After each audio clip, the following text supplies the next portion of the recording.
there are different ways of picturing a literature review, and you can, if you're interested in reading more about these, you can go to these original sources, and we will make the PowerPoint available in addition to, in the recording, we'll make it available separately if you want to look at some of these references in more detail. So this author talked about kind of 4 different ways of picturing a literature review. The zooming approach, where you kind of start wide and then you go more narrow. So it depends on what your research question is and what the body of literature looks like that relates to that. Sometimes it's important to kind of start out broadly, contextualizing the whole area of study, maybe providing a bit of a historical analysis, and then you gradually move in to more and more detailed literature that focuses as close as possible to the kind of research question that you're posing. Okay, finding intersections is another approach. Sometimes it's really difficult to find literature specifically on the area that you're studying. And in that case, you might often look at a variety of several different bodies of literature and then talk about intersections among these bodies of literature, right? So that's the dark area in the diagram there. And your study may have very little research that's been done on it, partly because there aren't a lot of people that are looking at that intersection space. And so yours could be quite unique. Again, there may not be a lot of work on it, but you might be able to find some literature that's relevant to what you're doing in these other, in this case, 3 bodies of work. Okay? Patchworking. This is a little bit different. You might be pulling several different ideas together and forming your own conception, okay?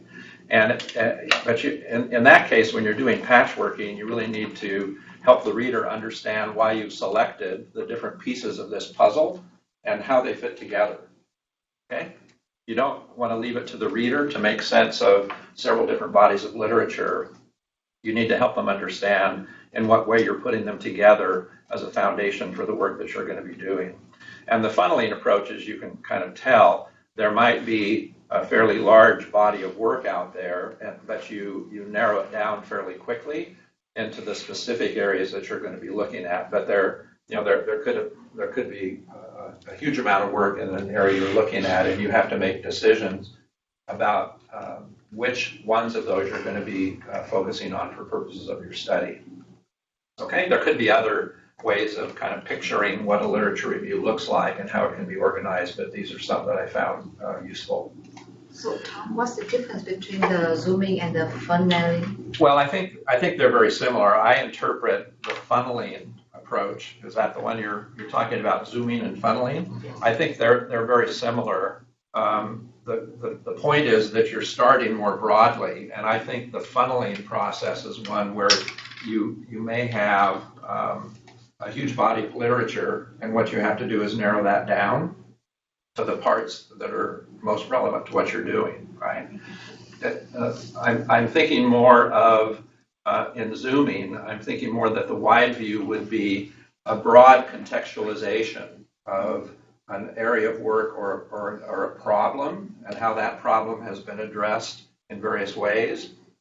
And then you have the medium view where you say, now, I'm interested in this particular aspect of this problem, and so I'm not going to talk about all this other work that's been done in this area. I'm going to talk about maybe work that's been done using a particular methodology or a particular theoretical framework and so on. And then you would get down to the narrow, the very specific studies that are directly relevant to what you're doing. So they're similar. Again, a lot of the kind of conceptions that we find in social science research in particular, the boundaries aren't always as clear as we'd like them to be between one and another. So this is just, you can kind of define these in the way that is helpful to you as well.